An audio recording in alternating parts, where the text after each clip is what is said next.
today I'm going to explain you some of the basic terminologies. What is the basic principle? Advantages or advantages only are there for a retrosynthesis, and a few outlines of guidelines for dissection of molecules, functional group interconversion and addition. Okay, so these two, the last two, are somewhat big topics, so we are going to cover them in the coming lecture sessions. Today I'll be I'll let you know what exactly is the retrosynthesis, what is Synthan approach, and then how it is going to be useful to you in your career as a pharmacist or pharmaceutical chemist. Okay, so let's go ahead.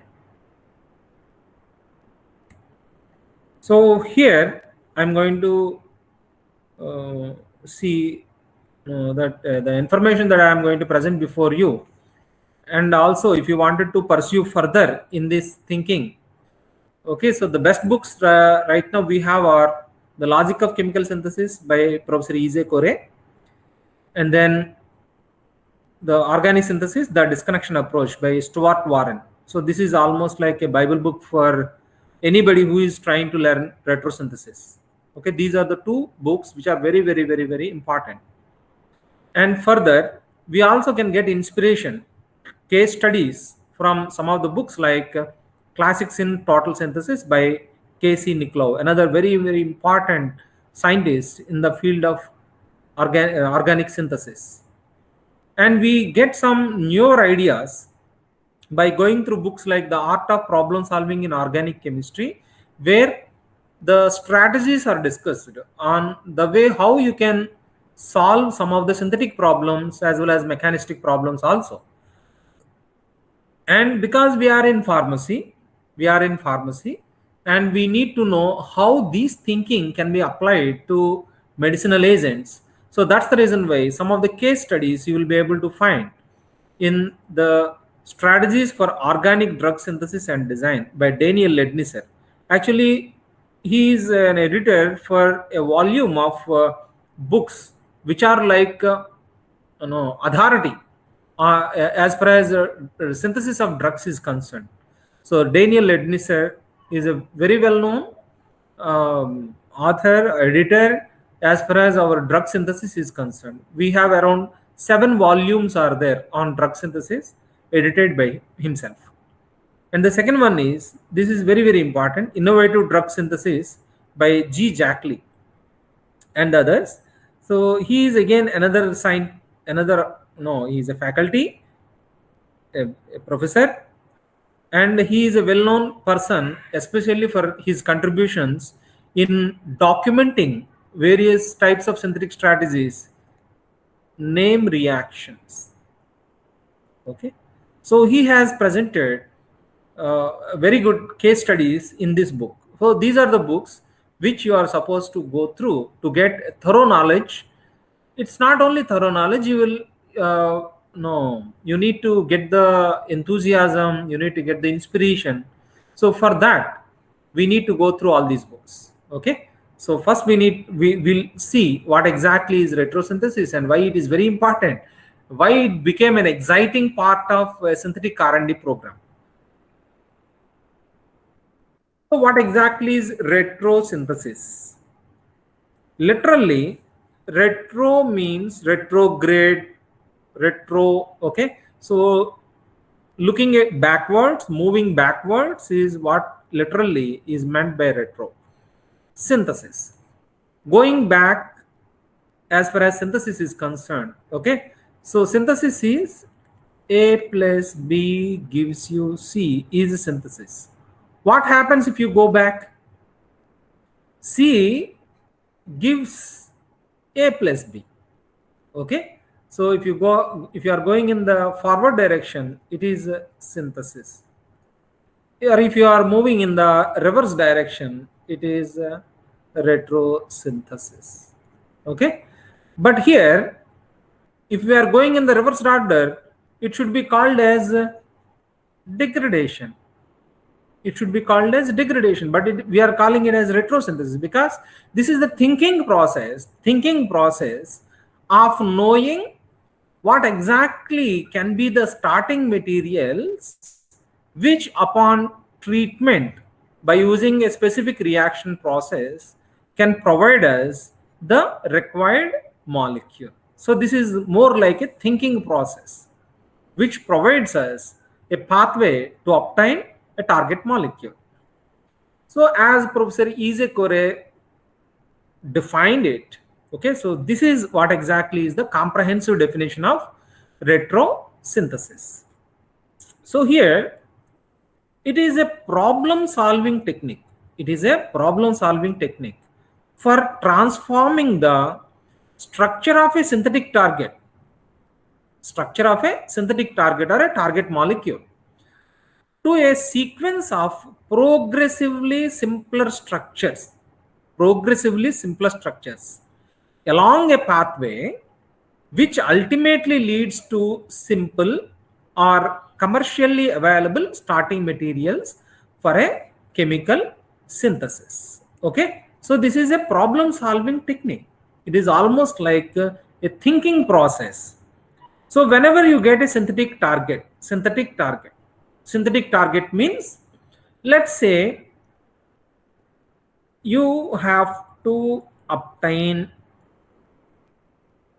benzoic acid. So this benzoic acid is naturally not available in large quantities. Okay, so once in a while the benzoic acid can be found in some of the plant products, but the volume of benzoic acid that is needed by the pharmaceutical industry or chemical industry is so huge. So now you have to get it in large quantity. Now what to do? Now you have to think, this is your synthetic target.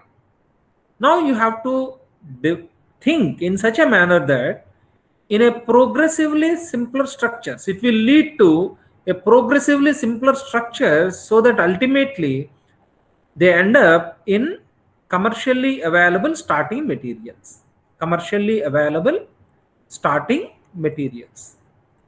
So it can be disconnected so that, okay.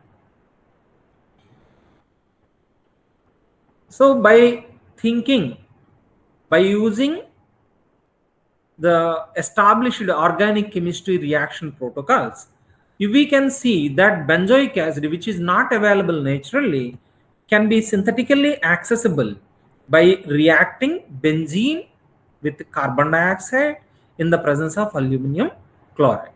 Okay, so this is almost like Friedel-Crafts reaction, but the mechanism goes in the same way as a Friedel-Crafts reaction. So here carbon dioxide is commercially available and very simple. Benzene is also commercially available and it's a very simple starting material. Okay, so here I gave you a very simple example so that you can easily understand. But let's say you take, for example, Taxol.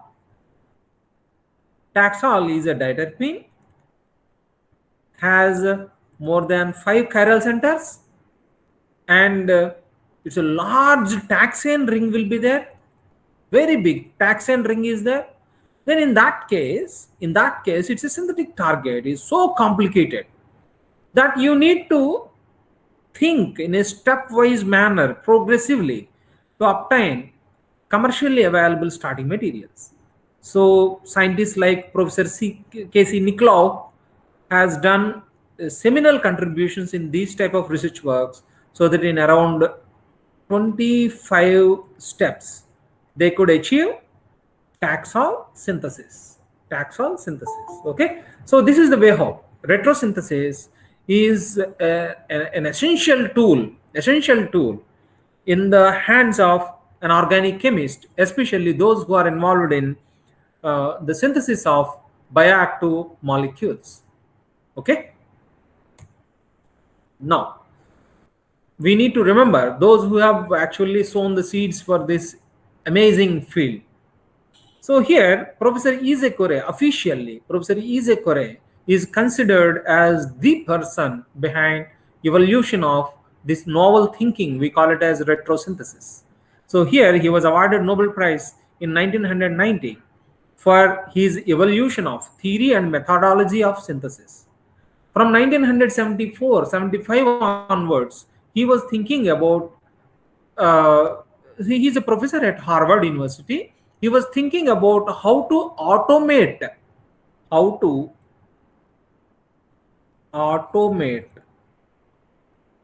synthesis.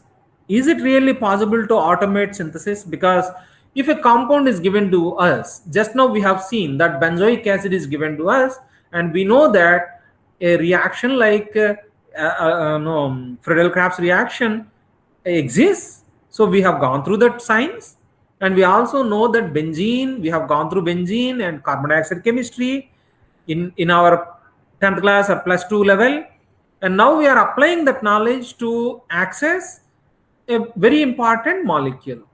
So if we can also allow a computer to learn the technique of thinking by using a simple logic, then it should also be possible for a computer to provide us a synthetic strategy. If a structure is given to that computer, it should be able to provide us a synthetic strategy.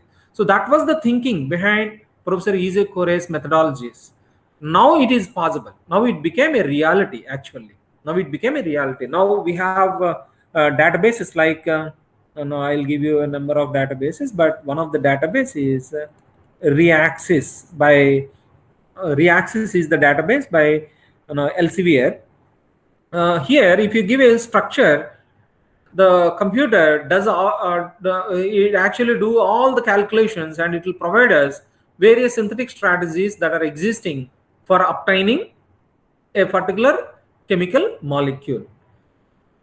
It also provides us information regarding chemistry of related chemical structures. Okay, so it is all because of the seeds sown by Professor Ise Kore. So from where he got his inspiration? So that's very, very important, because the synthesis or retrosynthetic thinking is not new. Retrosynthetic thinking is not new. Earlier, it goes back to, I think, almost like 1840s or even before that, when Euler first synthesized urea. What kind of thinking he was using for obtaining urea? His only object is to obtain urea, which is a natural product, and nobody at that time was actually even in their discussions, even they could not dare to consider it is possible to obtain natural products synthetically. But at that time, Euler first synthesized urea. So the kind of thinking he used is very simple. He used ammonia and the reagents, and then he got urea. But later on, as the chemistry is becoming a little bit complicated, various scientists used this thinking of reverse grade thinking or something like that. So one of the best examples here are the contributions by Leopard-Ruzicka for chemistry of terpenes, actually, for synthesizing terpenes and establishing structures of terpenes and steroids. He was awarded Nobel Prize in 1939. And Sir Robert Robinson is very well known for synthesis of alkaloids as well as plant anthocyanins. But he is remembered forever for his excellent synthetic strategy to obtain propanone. Okay, or propane ring. Propane ring is obtained by using double managed synthetic strategy. So he was actually using the retrosynthetic strategy without using the term. Okay, he did not use the term retrosynthetic, but he was actually using the same kind of a strategy what was actually methodologically explained by Professor Ise Kore. Okay, and even before that, we can find several types of examples, like even the glucose structure estimation, establishment of glucose structure by Emily Fischer. Okay, so that also is actually a classical example of how retrosynthetic strategy can be evolved and applied for solving structure-based problems. Okay, so friends, I hope you understood that retrosynthesis is not new. It has over 100 years of history is there. But the thing is, it all depends upon the way how you think. Okay, So whenever something related to thinking is there, okay, so your creativity, uniqueness, ingenuity, everything comes into the picture. Everything comes into the picture.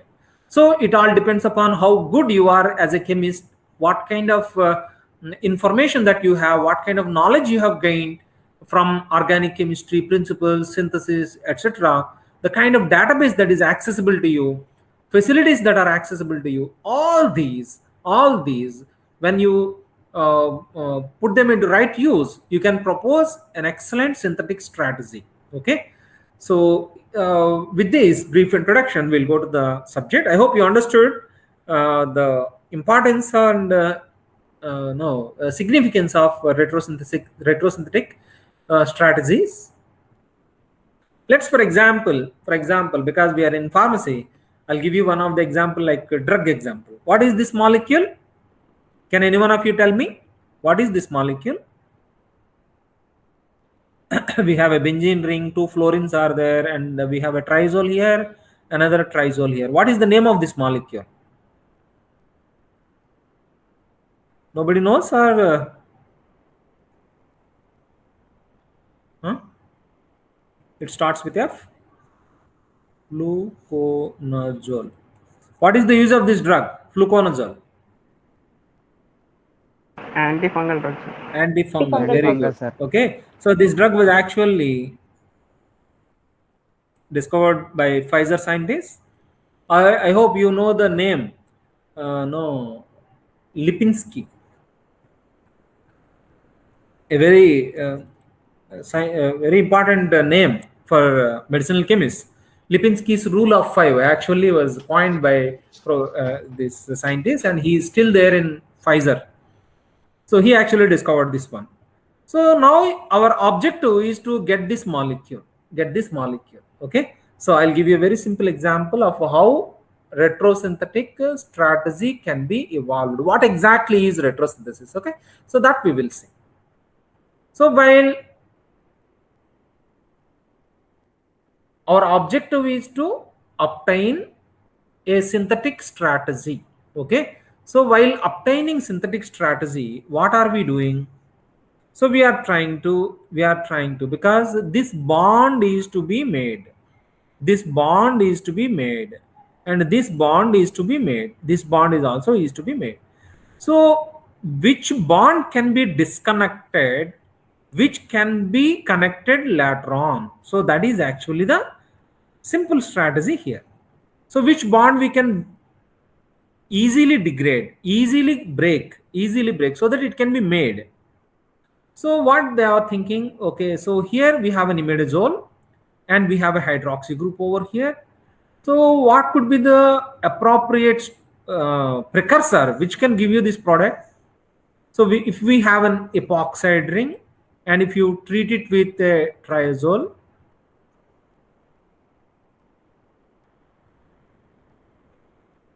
okay, then it is possible. Because NH will attack over here, so that ring opening will happen. Ring opening can happen. And then how can you get an epoxide over here? We can get an epoxide by using several methodologies. But here you can see that epoxide can be obtained when you have a C double bond C. If you use peroxide, then CCO. It will come like this. But here we have methylene going outside. That means we need to have something like this, CH2. So that by using peroxide, we can again form an epoxide like this. Okay. So here, Professor Izekore and Tchaikovsky, they evolved a strategy where a ketone can be converted to epoxide by using dithiones and specified reagents. Okay. So that strategy can be used for converting ketone to epoxide. Okay. So now if you summarize everything, what are the starting materials that are needed for us? One is imidazole, because we have to attach it over here. The second one is epoxide ring is needed. So here we have ketone. So from ketone to epoxide, we have a named reaction here. Now you look at this. This triazole is commercially available. Triazole is commercially available. What about this compound? This is again a complicated compound. So we have to simplify it further. Now, in the simplification, this is actually a straightforward reaction where we have a CN bond is there, which can be made by using nucleophilic substitution type of a reaction. So here what is the simple strategy? Keep the negative charge on nitrogen and positive charge on carbon. So thereby alkyl halide can be used, and here a triazole can be kept. So this strategy can straight away gives us a very simple molecule. Again, here one triazole, here one triazole, and then this has to be further simplified. This has to be further simplified. So here what is the link we have? It's a ketone. It's a simple ketone. So how can you make a ketone with a benzene ring?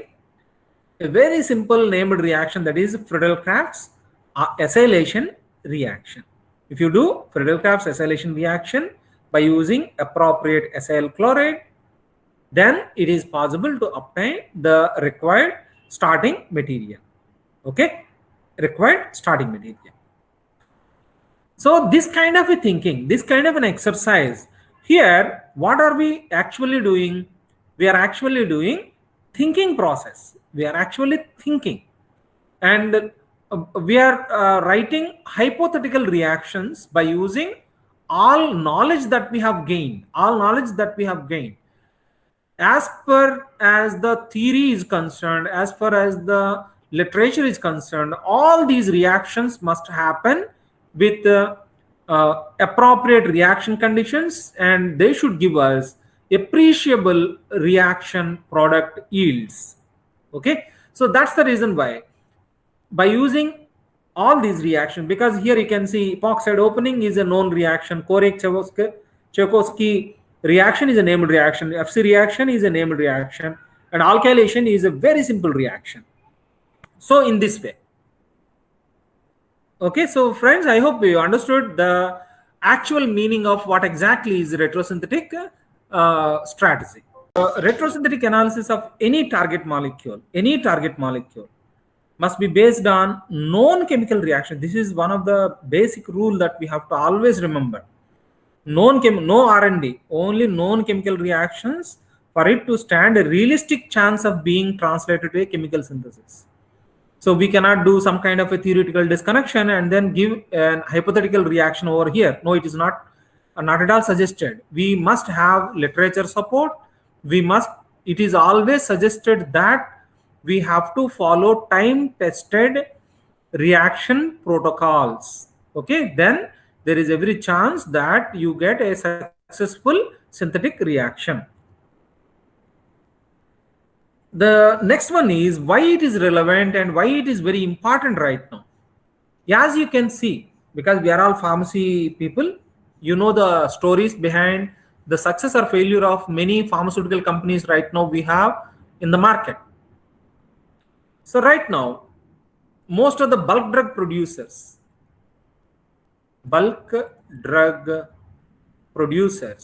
okay, so whoever have established their companies way back in 1970 to 1980, okay, so what they were actually doing, we have a drug molecule, and for this we have a procedure, synthetic protocol 1.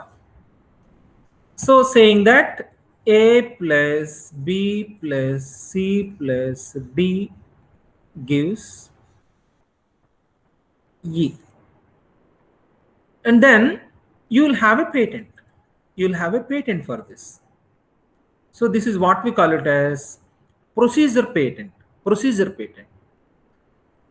It's not a product patent. Now you have fluconazole. On fluconazole you will have a patent, but on the procedure you can have a patent. So somebody else will come and then they evolve another procedure, procedure number 2. Here, A plus D plus X plus Y plus Z gives E, the target product. And this person also will get a patent so that they can produce in bulk and then release the product into market. Absolutely no problem. So this type of strategy was employed by many of the bulk drug industry people to produce molecules with the novel synthetic strategies. And as you are improvising synthetic strategy, you are also going to add a lot of value addition to that. Sometimes you can reuse the starting materials, you can reuse the no side products. Sometimes you can reduce the energy consumption and many things. As science is evolving, as technology is evolving, many things can be improvised in bulk drug industry. So in that way, procedural patents were obtained, and they actually dominated the field. So thereby they could exploit this kind of a protocol, so they started their bulk drug industries in that way. And still now, till now, right now we have in the market remdesivir is there. Right now remdesivir is produced by using one synthetic strategy. Let's say somebody wanted to produce remdesivir in bulk by, and they wanted to do cost cutting, they wanted to reduce waste material. So in that way also they may ask you to evolve a synthetic strategy. Okay, so right now some of the drugs that were discovered in 1960s, 70s and 80s, all their patents expired. So right now we have bulk drugs without any patent protection. Most of the drugs are prepared by Chinese companies. Now we wanted to produce the same in our country. Then in our country, some of the chemicals may not be used because of the environmental concerns. Then what to do?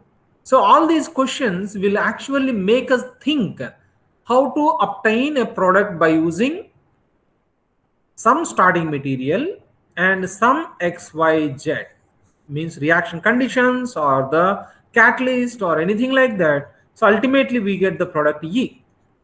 Our objectives can be better yield, less side products, and less price, easy to obtain, environment friendly, and so on and so forth. So this is the way. So right now, if you see, for example, in case of fluconazole, we have one strategy where this is the strategy most probably you will see in our medicinal chemistry textbooks. Okay, where we take dichloroacetone and then we make use of the RMGX type of reaction. So thereby we are going to add this difluorobenzene across this C double bond O. So ultimately you will get a very simple synthetic compound, this one, the synthetic strategy like this, where we are getting the target compound in straight away 2 steps. Okay, almost 2 steps. And we do have another synthetic strategy where a slight change in the reagents are employed. Okay, so this is the kind of a strategy which is going to give our target product in almost like 2 or 2.5 steps. And we have the third strategy where, so this is obtained separately and then that is converted to okay, so the next products, and this is the third one. Okay, so in all these, ultimate product remains the same, but the way how you are approaching the product is actually different. Okay, so when you change the protocol, you are going to change the starting materials, mechanisms, yields, etc. Everything changes. So here a thorough evaluation, because a thorough evaluation of all alternative retrosynthetic pathways, whenever you are devising a synthetic pathway like this, you are going to devise various types of synthetic pathways to achieve the target molecule. So here a thorough evaluation of all alternative retrosynthetic pathways should be made to identify the pathway that best stands a realistic chance of being translated into an efficient chemical synthesis. Efficient chemical synthesis, because when you are in a pharmaceutical industry, your ultimate objective is not only to get a compound. Your ultimate motive will also be to obtain the compound in the purest of the possible purest of the form, and also to obtain it in with less cost, and also to obtain it in less number of steps by using cheaply available starting materials, and so on and so forth. So that's the reason why when you when you draw various retrosynthetic strategies, you also have to sit and then analyze all the steps one by one, so that you will ultimately obtain an efficient chemical synthesis. So what is the retrosynthetic strategy now? It is a thinking process. It is a thinking process. That's the reason why this is so exciting to the organic chemistries or synthetic chemists.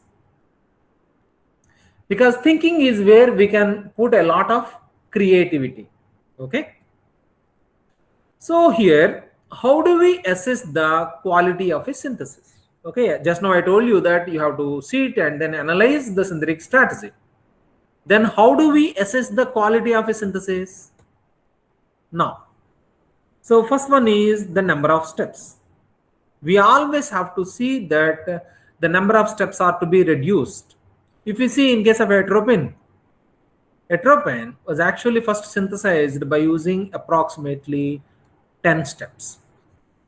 But when Robert Robinson started the synthesis of obtaining tropinone, he got it in 3 steps. That too in a very neat manner. Not elaborate synthetic protocols are not there. So in that way, if you reduce the number of steps, it would immensely help the pharmaceutical industry. Next one is high yielding reactions. When you are choosing a reaction, that reaction, if it is a named reaction and all the conditions are already known, and then let's say if you are choosing FC reaction, FC acylation. For FC acylation, you will have more than 90% yield. Okay, it all depends upon the type of aryl ring, but if you have sufficiently active aryl ring is there, then there is always a possibility that you will get a reaction as big as 90%. Let's say you are using Baeyer-Villiger oxidation, where we are going to oxidize a ketone by using peroxides, metachloroperbenzoic acid or something like that. So if the compound has no other reactive functional group, then probably you will get more than or equal to 60% yield will come. Or if any something else is there, some other because peroxide can react with other functional groups like double bond also. If they are also there, then you cannot expect any kind of yield, because the compound may get degraded sometimes. So that's the reason why whenever we are trying to evolve and evaluate a synthetic strategy, see that you are choosing a high yielding reaction strategy, because you have chances of selection. Okay, you have a chance, you are given a chance to select. All these are the options, so which one you would pick up? So then you have to pick up high yielding reactions only. Then high levels of selectivity. So this is what I am telling you. Let's say if you have a synthetic product like this, and this carbonyl is to be treated with a carbanion or a nucleophile. Okay, a nucleophile is supposed to react with this. There is always a possibility that it can also participate in Michael addition type of reaction. So that's the reason why you have to evolve a strategy, because that synthetic strategy must contain high levels of selectivity, where the nucleophile is going to attack only the required functional group only. Okay, so here regioselectivity, chemoselectivity, stereoselectivity, all these things will come into the picture. Okay, chemoselectivity, regioselectivity, and stereo selectivity. All these three things you have to take into consideration while devising a synthetic strategy. The next one is high levels of atom economy. So do you know the term atom economy? Have you ever heard of it? Hello? What do you mean by atom No, economy? sir. No, sir. So I'll give you an example. Okay, in our daily life we use so many things such like. So do you like this one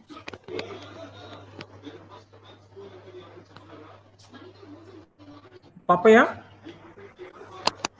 Yes, sir. So we eat papaya, but here what kind of waste material will be there? A little bit, maybe Peel. 2% waste will be there. Let's say if you take jackfruit, approximately 30% waste material will be there. Okay, but if you take guava, almost 0%. I hope you got my point. Okay, because if you take papaya, you have to peel it off and then you have to remove the seed, so that by weight you are going to generate at least 2% waste material. So 2% waste material will be there from fruit. We don't take into consideration the plant, etc. If you take jackfruit, we hardly take, maybe it can go up to 60%. Okay, we can hardly eat anything from jackfruit. In case of guava, we simply have to wash and eat. Okay, there are some people are there who can peel off, but normally we can eat guava as such. Okay, so it is like that. So when you are conducting a reaction, all atoms that are there in the starting material must go into the product. For example, I have two synthetic strategies for obtaining acetic anhydride. The second one is acetyl chloride. Okay, acetic anhydride and acetyl chloride.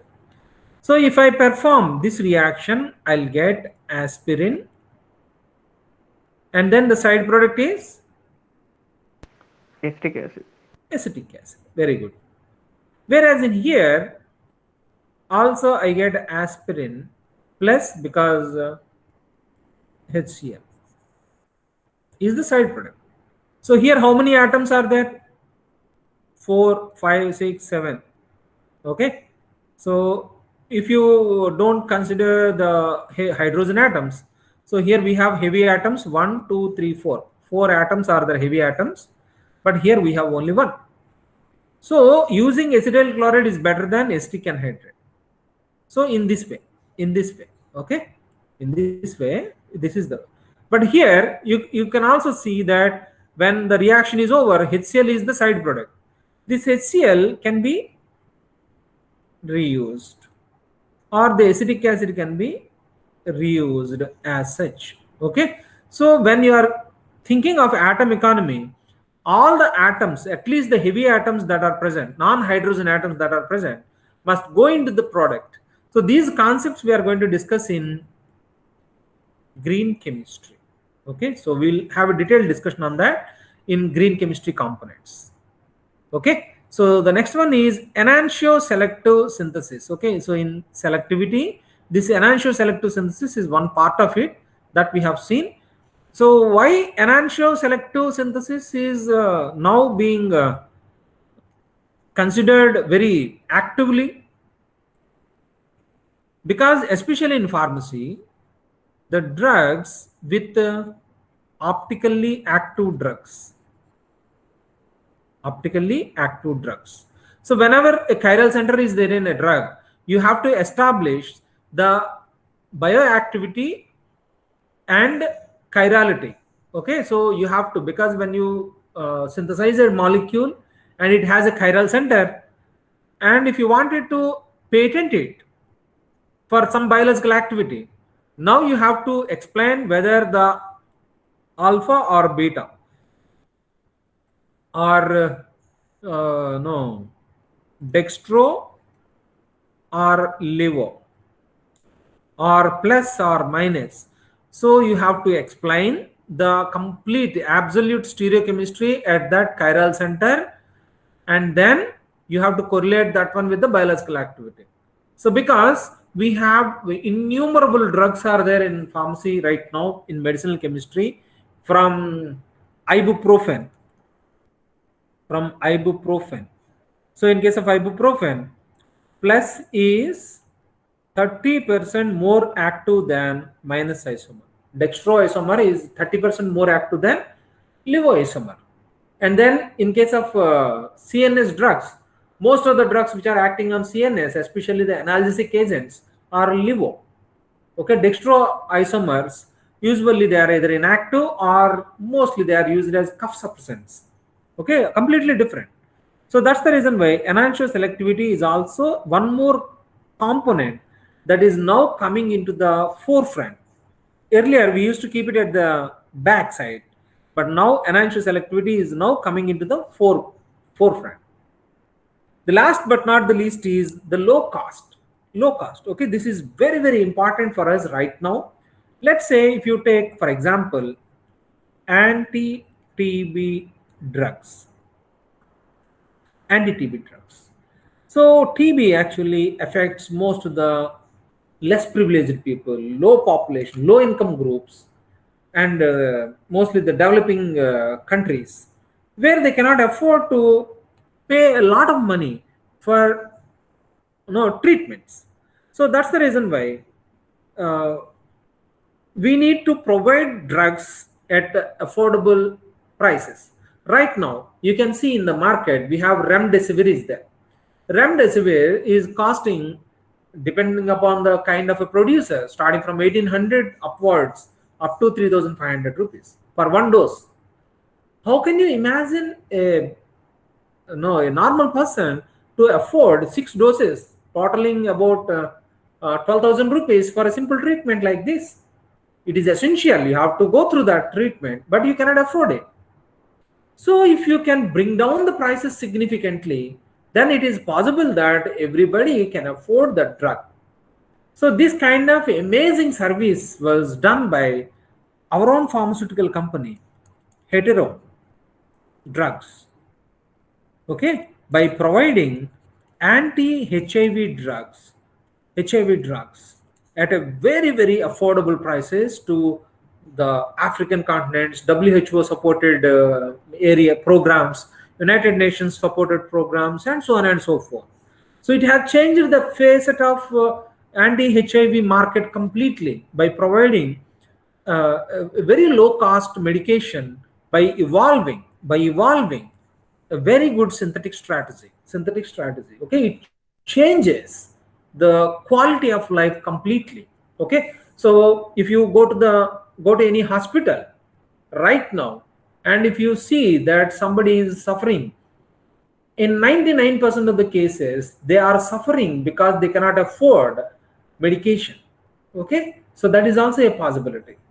So that is the reason why cost is also one very important factor we have to take into consideration while choosing a synthetic strategy, especially for bulk drug production. Further, we do have because as a teacher, as a synthetic organic chemist, I do consider some of the other parameters like creativity and elegance of synthesis. Creativity and elegance of synthesis. Practical and convenient steps, because the steps need to be practical and need to be convenient. We need to have enough flexibility. If you strictly say that minus 70 degrees centigrade and then use argon environment, it is, yes, theoretically it is possible, but how many labs can implement this kind of a strategy, and is it really affordable? No. Then environment friendly green synthetic chemistry. Okay, these are the 4 extra parameters we have to take into consideration while evolving a synthetic protocol. Okay, so I hope I made myself clear here, and I hope you understood the way how we look at a synthetic strategy as far as its evaluation and selection is considered. So we consider the number of steps that are needed, what kind of yield we are going to get, how selective it is, how good it is as far as atom economy is concerned, low cost, creativity that is there in that synthetic strategy, practical and convenient steps, flexibility, and green chemistry components. Okay, this is one reason why Robinson became so popular for his radical thinking in employing double managed condition in getting a very tough molecule, that is troponone. Okay, so friends, this is the way how retrosynthetic strategy can be evaluated, or a synthetic strategy can be evaluated. I would say that synthesis is not science, and sometimes it is more like an art. Okay, so while planning, we can have strategies. Okay, so here, as far as synthesis is concerned, synthesis is done in two ways. One is linear, second one is parallel. So when you are doing linear, you do it like A plus B gives C, C plus D gives E, E plus F gives H, and so on and so forth. In case of parallel, or we can have A plus B gives C, E, some D plus E gives F, both these gives H. It is like that. So we split the synthesis into more steps so that these can be done separately, and then ultimately the products can be merged. So these are some of the strategies. Let's see one by one. So in the linear strategy, what is it that we are going to do? In the linear synthesis, the target molecule is synthesized through a series of linear transformations. In linear synthesis, the target molecule is synthesized through a series of linear transformations, like A plus B are the first reagents. You react them together so that it gives C. C is made to react with D so that G is obtained. G is made to react with E so that the second product is obtained. So that will be transformed to GH, that is transformed ultimately to the product. Then this is the way how we usually do the synthetic procedures in our laboratory. So let's say if you were asked to synthesize like benzocaine, okay, para-amino benzoic acid, ether. So how can you obtain para-amino benzoic acid ether? First we have to get PABA, NH2, COOH. So esterification. So PABA is obtained from paranitro benzoic acid by using reduction, metal acid reduction. So this is obtained from paranitro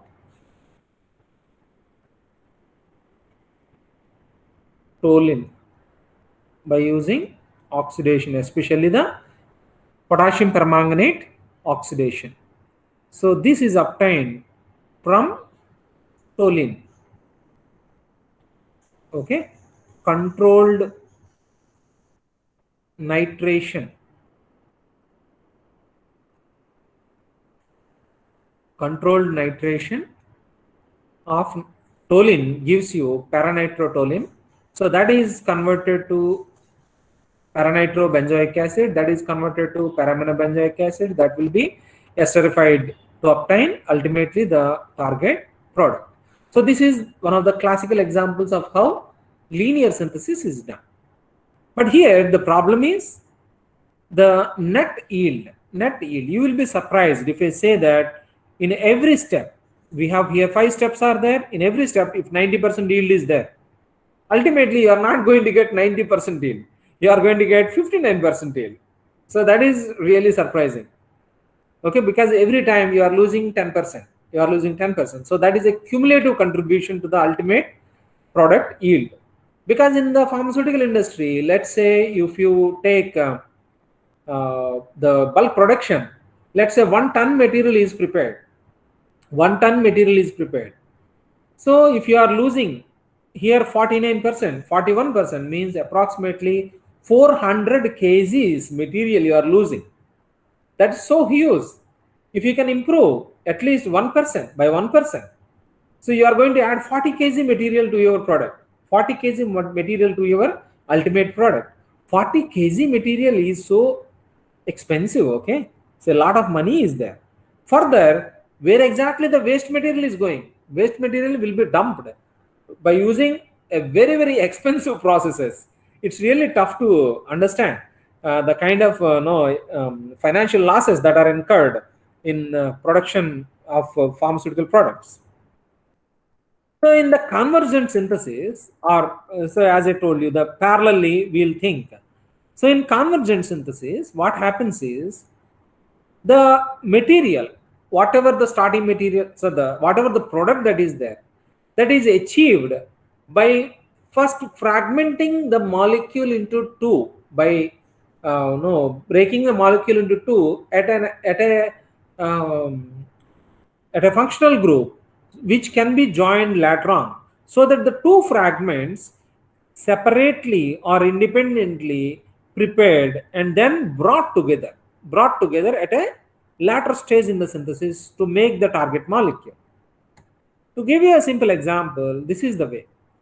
A plus B gives C, C upon treatment with D gives G, and E reacts with F to give H, G and H reacts to give GH, and then that reacts with I to give the ultimate product, GHI. So that is what exactly is happening here also. So here we have only 4 steps are there. We have only 1, 2, 3, 4 steps are there. So if you consider again at every step 90%, now it got improvised by approximately 6%. 6% is a very good number. 65 by 100. Okay, so this is the reason why convergent synthesis is one of the most sought after pathway as far as synthesis of complicated drug molecules are concerned. Let's say, for example, a molecule as simple as I'll give you COOH, ibuprofen. Is it ibuprofen? What is the molecule? What is this molecule? Hello? This is an aryl acetic acid kind of an NSAID. What is this molecule? Indomethacin. Okay, indomethacin. So if this is the indomethacin which we have to synthesize, we can disconnect it over here.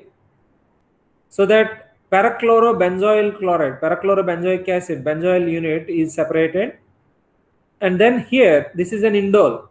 So Fischer indole synthesis can be used to obtain this molecule first, then add the acetic acid kind of a component over here. Then you can add the third part, parachlorobenzoic acid, benzoyl chloride. COCl. Parachlorobenzoyl chloride is not naturally available. It has to be synthesized. So it is synthesized from corresponding benzoic acid. Parachlorobenzoic acid. Parachlorobenzoic acid is not naturally available. You have to get it from benzoic acid.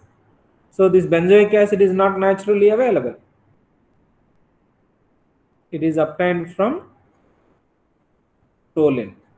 Okay, so this is synthesized first, and this is also synthesized, and then they will be joined by using a simple coupling reaction, so that an amide bond is formed. So in this way, here I am giving a very simple example, but sometimes the reactions can be the target molecules can be so complicated. Okay, so that you can synthesize 2 or 3 fragments and then join them eventually. Okay, like A plus B gives C, and then E plus F gives H, X plus Y gives Z. So H and Z are connected so that HZ is formed. C and HZ are connected so that HZC is synthesized. Like this, you have to design a synthetic strategy in such a manner that the product can be synthesized by using appropriate proportion of convergent and linear synthetic strategies. Okay, so I hope you understood the concept here. Okay, so here let's see some of the terminologies, because as I told you, retrosynthetic strategies are more like thinking patterns, or are thinking of synthetic solutions. So here, Professor Izekore for the first time proposed some of the terminologies which we have to see and understand. So the first term is disconnection. Disconnection. This is the reason why we also call this pathway as a disconnection approach, retrosynthetic strategy or a disconnection approach. What do you mean by disconnection? The term disconnection relates to breaking a CC or CX bond of a molecule to generate simple fragments. Okay, so just now we have seen that benzoic acid is there. So this benzoic acid is not actually naturally available in large quantities. So we have to get it. So what is the bond we wanted to make? That is what we are breaking. So thereby we are getting 2 starting molecules. Benzene is coming and then some other molecule. Okay, it can be carbon dioxide. So this process is what we call it as disconnection. This process is what we call it as disconnection at appropriate either CC or CX bond. Earlier, in the case of indomethacin, we have disconnected an amide bond. Amide bond. Okay, so amide bond is disconnected in case of indomethacin.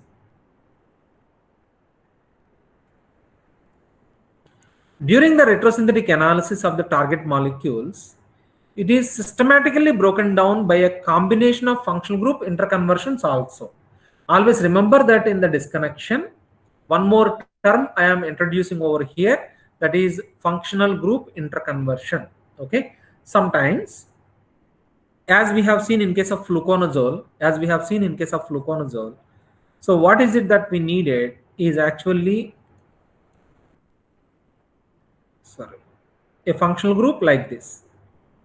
Okay, where we have a quaternary carbon connected to OH, and then we have one more connection, methylene to nitrogen. So here what we did is,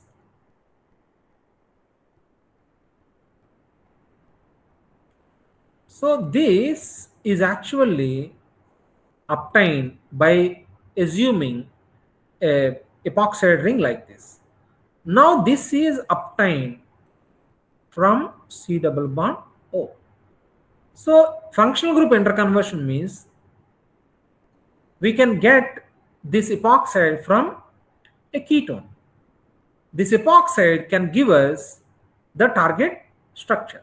So equivalency means C double bond O is equal to epoxide, because epoxide is achievable from ketone. Another simple example I'll give you, COOH. Can any one of you tell me any functional group which is equivalent to carboxylic acid as Yes, far sir. as FJ is concerned? Ester, sir. Very good. Functional COOR. Just now in the earlier examples we have seen how COOH can be obtained. CH3, CONH2. Any other examples?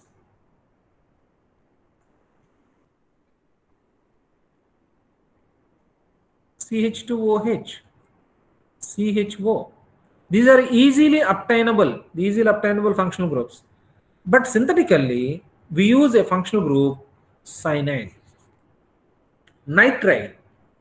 Nitrile group is an excellent functional group which we consider as equivalent to carboxylic acid, because nitrile upon hydrolysis it gives CONH2, which upon further hydrolysis gives carboxylic acid. Okay, so whenever we are disconnecting a group, we also have to see if a functional group interconversion is possible or not. What do you mean by functional group interconversion? A group of functional groups which are achievable or interconvertible, because aldehyde can be converted to carboxylic acid can be converted to ester can be converted to carboxylic acid can be converted to amide group. It is like that, interconvertibility. Okay, so upon disconnecting, if a functional group is obtained, so that functional group must be able to react further to give the target chemical bond. Okay, so that is the way how we have to think. Are you able to understand what I am saying? Yes, sir. Yes, sir. Very good, very good. Yes, sir. So here, another important point is a good disconnection must achieve the greatest simplification of the target molecule. Greatest simplification of the target molecule. I'll give you one simple thing. This example again will come.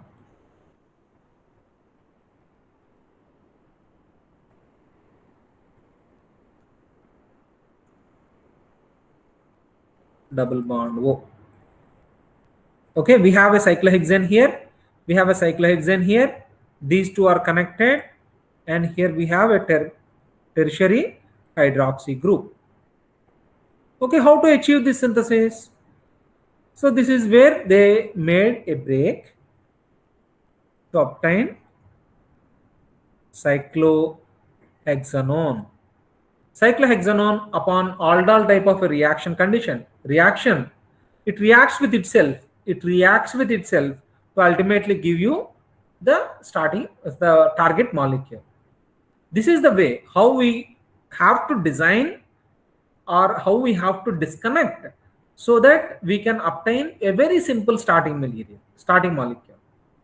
So the same way as Robert Robinson's synthesis of obtaining propanone by using simple starting molecules. Okay, so this is again we have to think.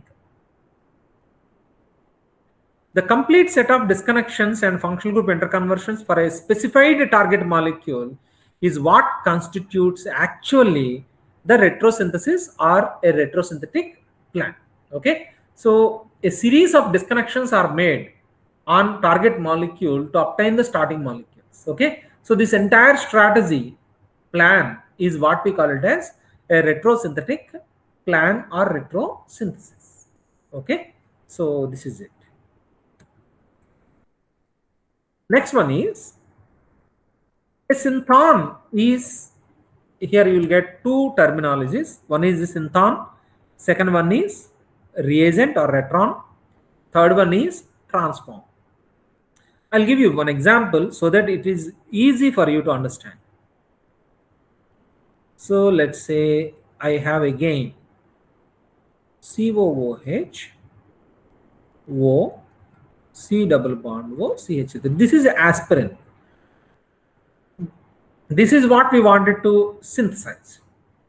So here one of the easily accessible, easily synthesizable chemical bond here is the ester bond. So if you break the ester bond, let's say RO C double bond O CH3 is the simplified representation. Okay, simplified representation. So here if you wanted to break this bond, then what kind of a charge, because it's a covalent bond. Okay, a covalent bond contains two electrons that are shared between two nuclei. Okay, two nuclei are sharing an electron pair so that a covalent bond is formed. So whenever a covalent bond is to be formed, on one side you need LUMO On the other side, we need HOMO. Or on one side, we need lowest unoccupied molecular orbital, highest occupied molecular orbital. Negative charge and positive charge are needed. Then only they can come together and then give you the reaction product. So here, when you are breaking this, then what kind of a charge you wanted to keep on this and what kind of a charge you wanted to keep on this. So let's say, because now we use the general principles, oxygen is electronegative. And carbonyl group, whenever you see its properties, carbonyl group is always polarized so that positive charge is naturally present on carbonyl carbon. So let's take it for granted that oxygen is negatively charged and carbonyl group is positively charged. Okay, so this process is what we call it as a disconnection, actual process of disconnection. Now, what is it that we have here? This is like an ion, and this is also like an ion. These two are obtained by theoretical disconnection of a covalent bond. They are still not reagents, but they are more like reaction intermediates.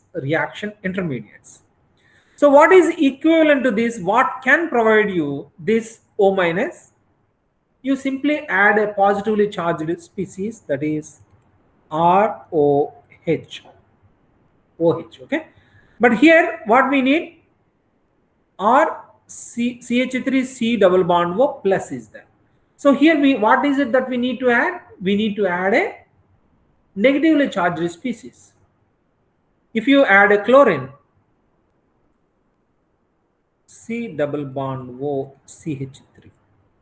What is this one? Acetyl chloride.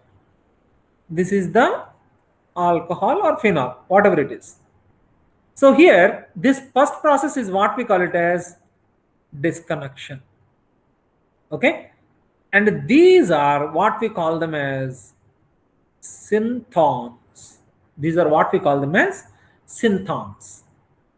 And these are what we call them as reagents or synthetic equivalents. Reagents or synthetic equivalents. Now, we can achieve the target molecule. We can achieve the target molecule by using a synthetic protocol. Okay, like a Fischer esterification, simple esterification protocol can be used. So this process is what we call it as transform.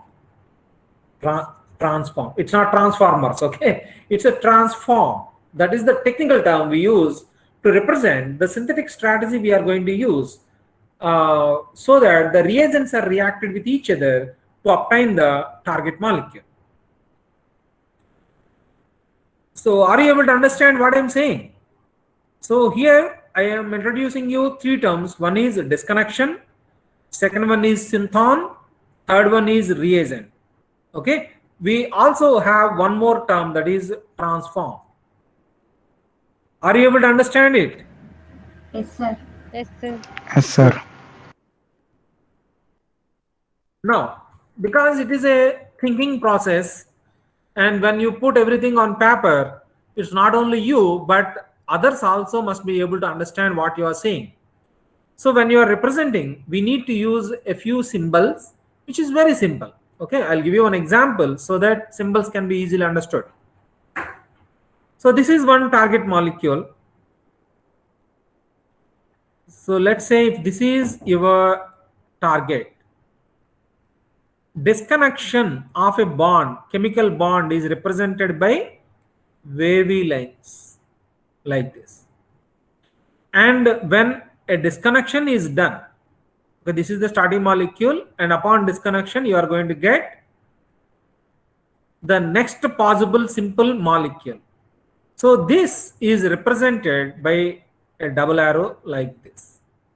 Okay, and upon the arrow you are going to mention the reaction or reaction conditions or the transform.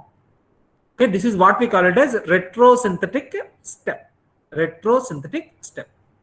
And when you are using the actual procedure and trying to synthesize the compound, we are going to use the regular arrow. This is what we call it as synthetic step. Okay, so these are the three things you please remember. So whenever you are trying to represent a disconnection, use a wavy line, and retrosynthetic steps are represented by this kind of an arrow, so that the molecule is actually going back towards the simple molecules, or we call them as retrons or synthons.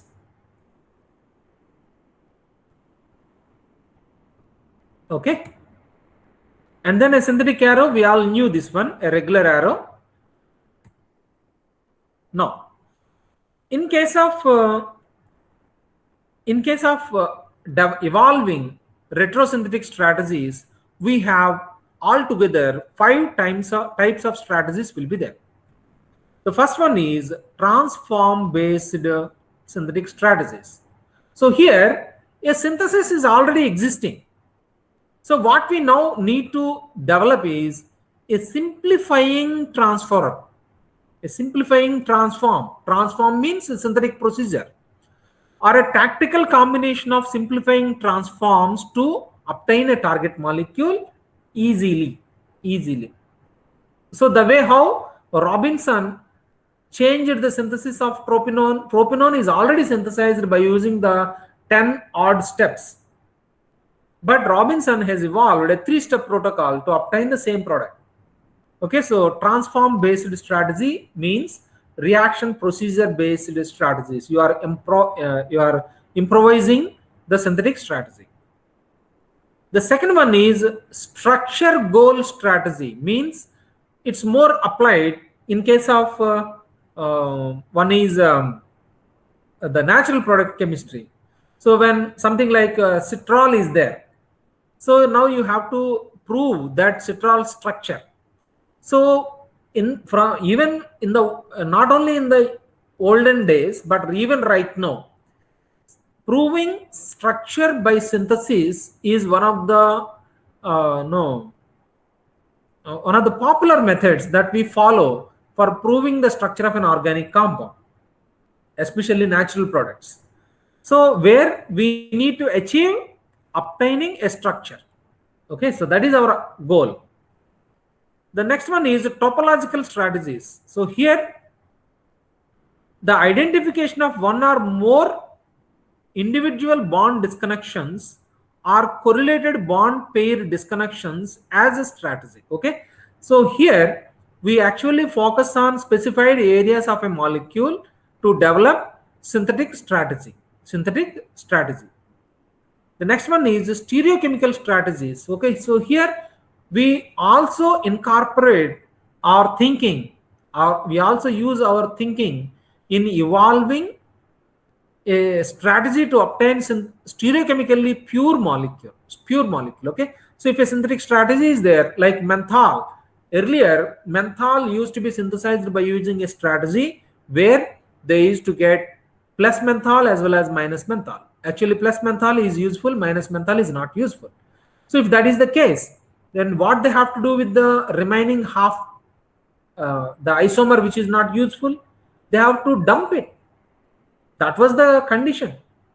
But after discovery of chiral catalysis, now we have menthol prepared almost 80% or 90% enantiomeric excess.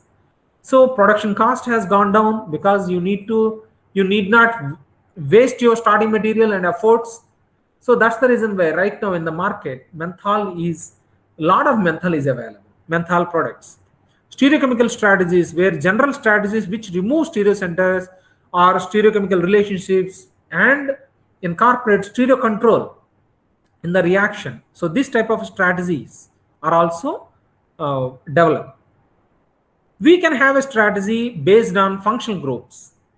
In retrosynthetic strategies, reduction of molecular complexity using functional groups is one of the most popular strategy right now people are using, so that we can access a very tough target structure by using our creative thinking, okay, or creative thinking, so that multiple functional groups can be used, so that a functional group interconversion strategy can be applied to obtain the target compound in an elegant, easily accessible synthetic pathway.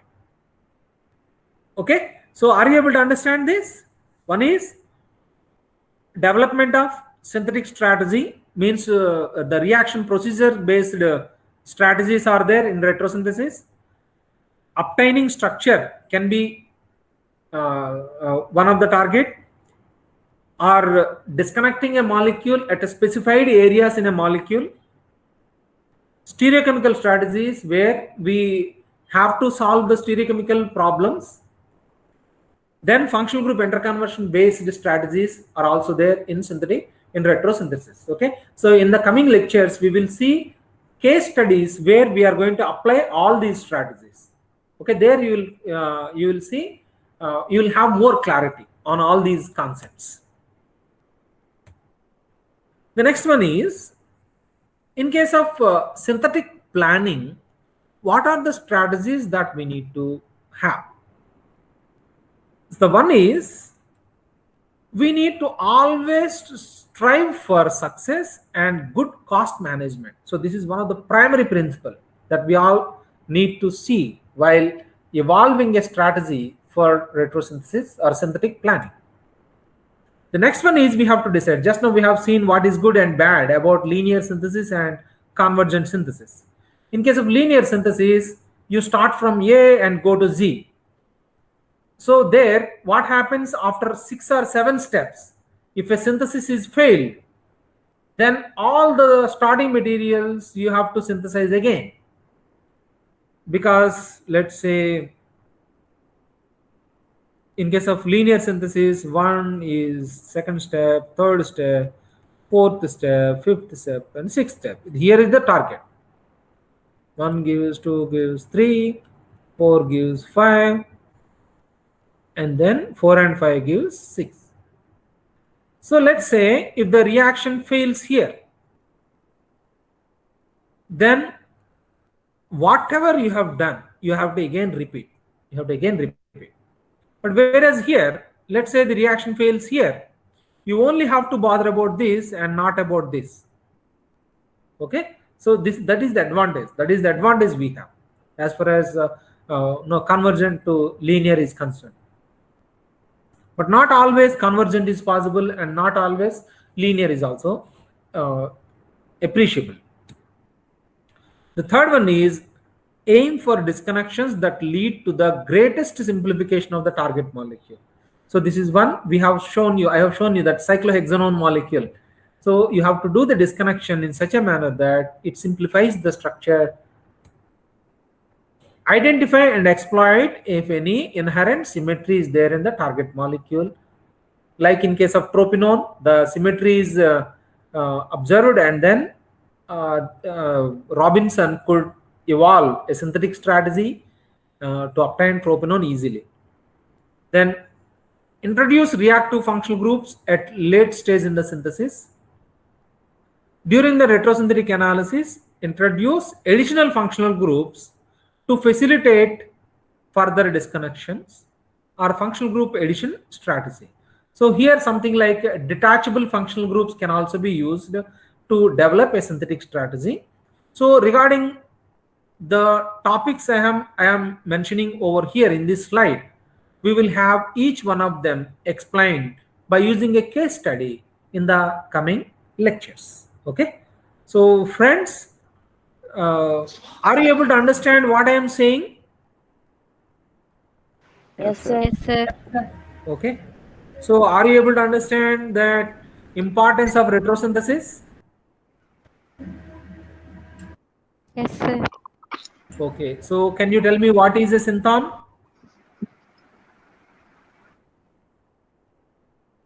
Can you tell me what is a synthon? Fragment, sir.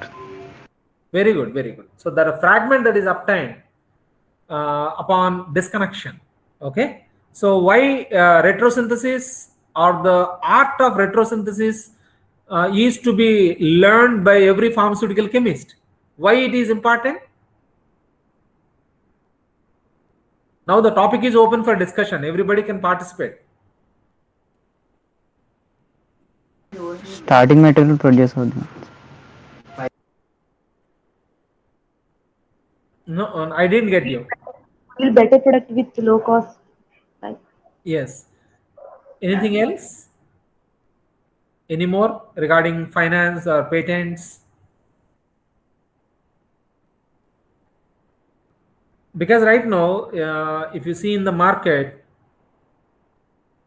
you need to provide molecules at low cost so that you gain profits as well as you are serving the humanity. Second one is you have to see that the patenting is possible. Unless your procedure is novel, patenting is not possible. Okay, and you also have to have concern to the environment. If you are using corrosive chemicals, then it is definitely going to impact the environment. That is what you can see if you go to Hyderabad, the GD Metla area, and then IDA Pasmalium, all the Miapur area, etc. The groundwater is totally polluted. But that entire area is allocated for pharmaceutical industry, which is so remunerative to our country. So we have to sacrifice a little, but by using our thinking, we can evolve very good strategies so that a better synthetic reaction can be implemented. But because right now so much of technological advancement is there, we can use microwave reactions, we can use green chemical or green catalysis, enzyme mediated catalysis, or microbe mediated chemical reactions, and so many things are coming into the picture. So that's the reason why we need to always adopt newer synthetic pathways for betterment of the environment also. Okay, so I hope you understood the concepts. So I'll meet you again in the next session, where I'm going to explain whatever is there on the slide, every one of them with a case study. Okay.